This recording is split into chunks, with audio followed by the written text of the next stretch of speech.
8 tips to drastically improve your Procreate workflow. Nice. In this video, I'm going to be touching on everything from layers, organizing layers, creating groups, layer hierarchy in general, blending modes and the use of opacity, clipping masks, creating shadows and the use of highlight, experimenting with brought in textures and how to create your own, and how to export and create save. And there'll also be an extra tip that I found very useful over my duration of using Procreate over the past 2 years. So stick around to find that out.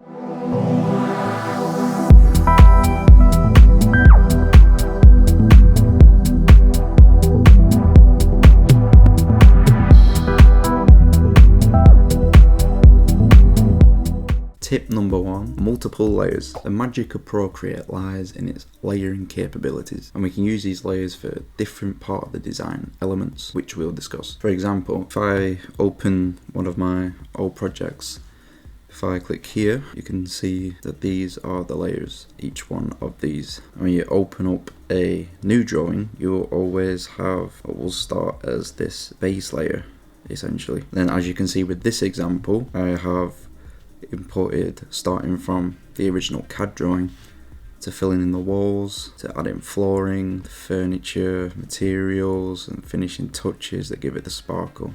It's a good habit to start thinking about how you're going to build your layers early, so you can easily edit and adjust the layers later on without affecting, so you can easily edit and adjust each layer without affecting the others, just in case you need to change or alter anything in the future. You can also merge layers. We can do this by simply, if I just create 2 here as an example, I can just go here with these 2 and squish them together. And if you want to undo them, we can double tap and I will undo them. And to redo, we can triple tap.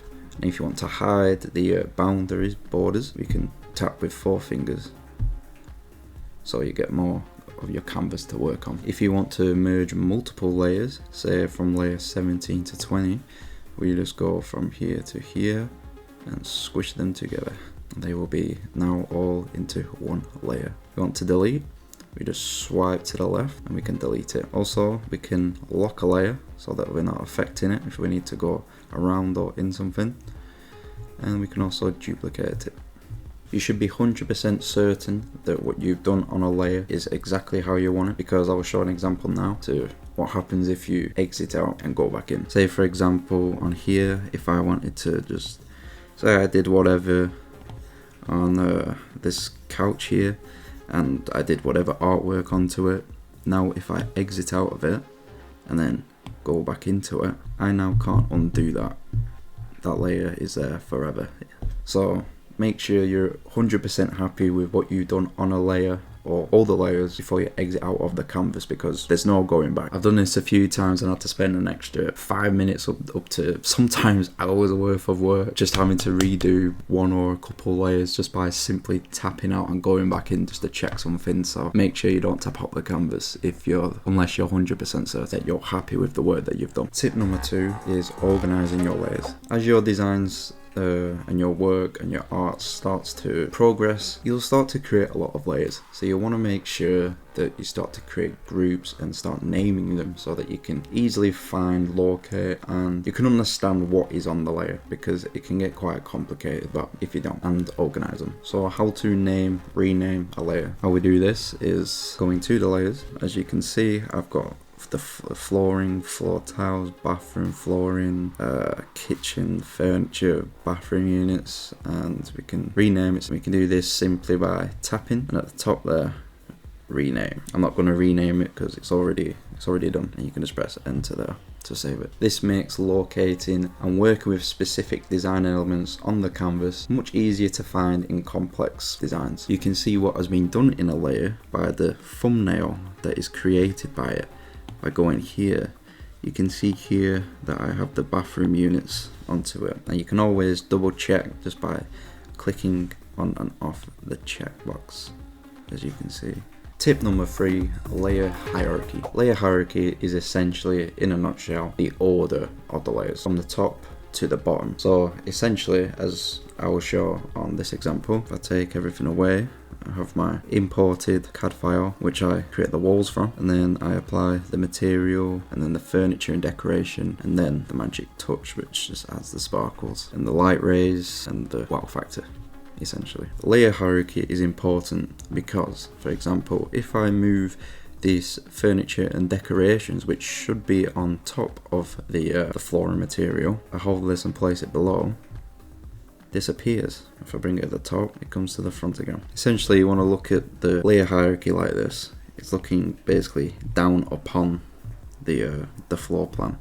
So you've got sort of the base, and then let's say you've got the flooring, then you've got your furniture, and basically the finishing touches, which is the sort of the wow factor, what touches on it essentially to make everything pop. So they'll dissect it. So you want, obviously, you want this in front of this, which is what's shown here. The furniture is on top of the flooring as shown there. But we can also manipulate the order in which we want the viewer to perceive our drawing. For example, I want parts of the wall layer to be over some of the designs below this layer. So I've put the wall layer there so that the boundaries pop out more and everything sits within these walls. Because if I move this below it, you'll see here that some of the details from the original wall piece that I made, I still want to keep some of these details, so I want them to go over it. Tip number 4 is blending modes and opacity. To access the blending modes, we just go on a layer and we just tap where the little signature of the layer icon is here, and it will come up with all the different blend modes. There's quite a lot of them, but really I only use 3 or 4 maximum, but really only 2 main important ones. So darken blending mode basically just compares the pixel values of the current layer with the layers beneath it, and keeps the darker pixels of the 2 layers while making the lighter pixels invisible. Normal blending mode in Procreate preserves the original colors and content of the active layer without making any alterations, making it the default and standard blending mode for layering. Screen blending mode in Procreate is used to brighten and lighten the colors of the underlying layer, making it a valuable tool for adding highlights, light sources and glowing effects. Now to multiply. Multiply and normal are the 2 blending modes that I basically use the most, and here's why. Multiply essentially darkens the colours of the underlying layer, which is particularly useful for adding depth and shadows of your artwork. So basically the darkened colours, when you apply the multiply blending mode to a layer, it multiplies the colour values of the active layer of the colour values of the layer below. This results in a darkening. It's used also to create shadows and add depth to your artwork. It can make elements appear as though they are casting shadows on other elements or surfaces, contributing to a more realistic and 3-dimensional look. As you can see here, the cloud parts and the shadows, I have layers below them which are dust shadows alone that are on the multiply layer just to help it pop, but not actually affect the colour and the colours underneath it, but actually to add to it and make it pop. Transparency with the blending mode is also crucial. For example, with the light rays here, I can adjust the opacity right here. So yeah, as you can see, if I zoom in just quickly here, if I adjust this, you can see it going from 0 to 100 and the effect that that has. That can be useful for when you don't want, say you just want to quickly go over something, and if I just create a new one and I just go way over it, I could simply just lower that down to very, very gentle, almost like fog, but to highlight that there's light rays coming from that. The blending modes are great because it gives a lot of flexibility, and you can adjust obviously the opacity, which we've covered, and all these different blending modes, which gives you, the artist, the creator, just so much flexibility and help your personality in the artwork thrive. So every artwork and canvas that you do is yours alone. If you are liking this content so far, please leave a like and comment and subscribe. Tip number 5 is going to be clipping masks. Clipping masks are great to be used when you just want to edit, say, within an object. Say if you just want to add like highlights on a kitchen surface, extra colours onto a bed, just adding detail in general. Clipping masks are great for that. And we can do that simply by, say I want to work on this kitchen unit. What I can do is just create a new layer, and then I can clipping mask. I can see it's a clipping mask by the little arrow it's shown saying that that's working onto the clip on the kitchen unit. So now if I just draw here, you can see the boundary is just on within the pixels within that layer. So say I want to just add some quick highlights. A bit bigger. Now let me just smooth that over. And say I want some more shadows at the back.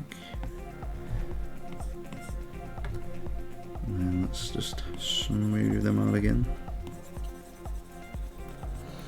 And now you can see the change and effect that has, just to add more contrast between light and dark. I can also add effects in different tones if I wanted to, change the curves, the brightness, the hue, all of that good stuff. Change the blending modes and see what effect just that clipping mask has on that layer. And when I'm happy with it, I could just merge them together. Another form that you could use for, it's kind of basically the same thing as a clipping mask. The only difference is you're working on the whole layer instead of just a separate layer. So you have more control in a clipping layer. But another thing what you could do is I could select it, 3 finger swipe down, copy it, create a new layer, 3 finger swipe down again, paste it.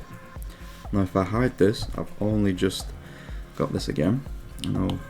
I can see that if I just, well, this is the alpha lock. If I alpha lock it now, it just sets the boundary, so I'm only working within that again. And there's just a quick tip of copy and pasting, and why you might want to create a duplicate in a new layer just to edit on certain objects and then merge them back into the, well, essentially the parent layer, just for more flexibility and working, just so you're happy with the objects once you finish with them. Tip number 6 is going to be creating shadows and highlights and sort of the role that they play. As I will just show here quickly, this is, I just like to name it the extras, basically the magic. This is where you add real depth and dimension to your drawings. It gives that pop and the wow factor. Wow. So if I just show it off and on here, you kind of see it's just plain kind of bland, no real depth to it, where simply if I just come in here and I just show it coming off, you can see it here with the TV unit, with neon glowing out, and the sparkles and extra details, white lines. These really just help create extra depth and a more realistic rendering for your design. Tip number 7 is going to be experimenting with textures. I mean, as you see here, there's quite many different textures, from rug, marble to wooden, fabric, and this one was actually brought in with PNG bits of brushes as well, with overlays and whatever, just to create an actual authentic material like texture. And we can do this, for example, if I go to Safari and say I want this, I just typed in marble texture PNG, I could just hold that, save to photos, come in here, tap here, insert a photo here, and in it would come the inserted image. Say I don't want this little bit on the end of it, so I could just do that, invert it, click here, get rid of that, what I don't want, and then let's just transform this into here. Or I could keep it, bring it all over, and then I could clipping mask it, which will clip obviously just inside here like we showed before. And then if I wanted to say edit just on that, I could say create a new layer and clipping mask that one on top of the other. And I might want to do that because just for that bit extra flexibility of what I might want. Let's just sort of edit on with this pattern here. Just go with darks and the blacks and the whites that you'll see in the moment, that will come together.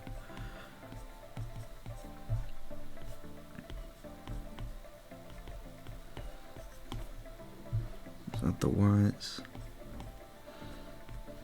Well, it's more of a golden colour, isn't it? So let's go right at the gold top there.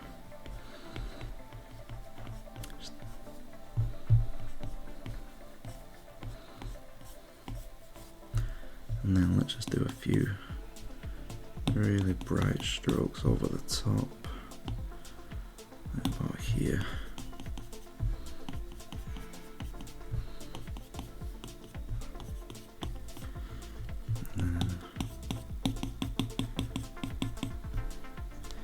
And as you can see quickly there, just adding light and darkness onto something really just helps pop a texture, and they're showing how to play with textures. Now if I merge them, you can see more clearly here to how that kind of affects. And because that is affecting the chair here, I'll just simply bring this brush size down, get rid of that, there we go. Or if I just want to quickly crop it, I can just go here, invert, and just to quickly get rid of anything else that might be just around it. So if I get rid of that, it will just be this material by itself. That weren't showing because it weren't a clipping mask before, so I'm happy with that. I'll merge it in, bring everything else back, and there we go for that. Tip number 8 is going to be experimenting with save versions. And what I mean by that is, say I've got this group here, quite a lot of them with different layers. Say I want to just edit all of it at once, I can simply just swipe and duplicate it, hide that one underneath it, which will be the original one. I can rename it if I want to 2.0. I'll have that, so I know that's the experiment version. And then I'll have all the individual layers again within that. So now say I just wanted to alpha lock that and start working on the bathroom. I could, you know, start adding different colours and hues, or maybe affect the curves.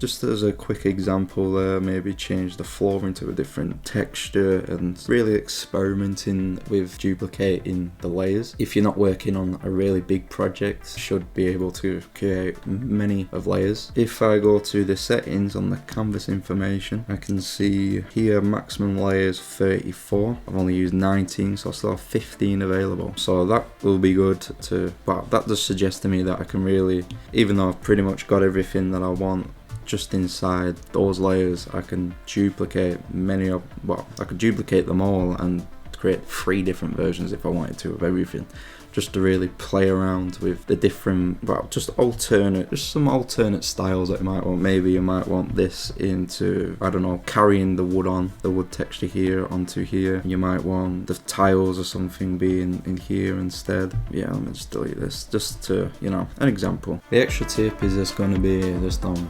exporting and presentation. If you go in here on the wench here, and you see here on share, you have Procreate. Say if you work in an office and your office uses Procreate and you want to share it to, you want to share all the layers and everything like that to somebody else, you can click on the Procreate. If you want to follow this on with the layers as well into Photoshop, you can do PSD. Then just for the other image format, PDF, JPEG, all that good stuff. And you could build it up into individual layers if you wanted to and make it into an animation. But I haven't structured my layering system to be an animated GIF, so I'm not going to show that. And like I've just shown before, if you wanted to, you can also export the time lapse resolution to a minute or 30 seconds if you want to up to 4K. This can be good also to show the, say if you are a designer and you have a client and you want to show, it can just be good to show just to the client all the work just through a measly quick 30 seconds, just through everything that sort of goes into it. Because there is a lot that goes on sort of behind the scenes with these art pieces. It's not just a render, it's essentially an art piece, it's a canvas, it's a craft. So those are all the tips that I have used to, you know, simply make something from just a CAD drawing to looking something like an actual professional looking 3D rendering floor plan. I've done that with 1-point, 2-point perspectives. I can do videos on them showing that process because it can be quite daunting. It takes a bit more of a different approach. And also the main thing is as well with it is just to have, even though you do have to, if you are doing floor plans and say the perspectives, if you're doing that as an interior designer, let's say for an actual service, obviously you have to uphold the professional side of it, but also you've got to lay back a little bit and also have fun with it, because that's where the creativity lies, that's where your personality thrives, and that's where the uniqueness lies. What? You know? Nice. So, you know, get fun with it, experiment, be playful, What do you mean by that? As well as just adhering to, you know, the certain, with the orders and contrasts and stuff like that. So it still adds the realism to it, but it's also an art piece in itself, something that can't be replicated. It's yours, and it's the client's, obviously.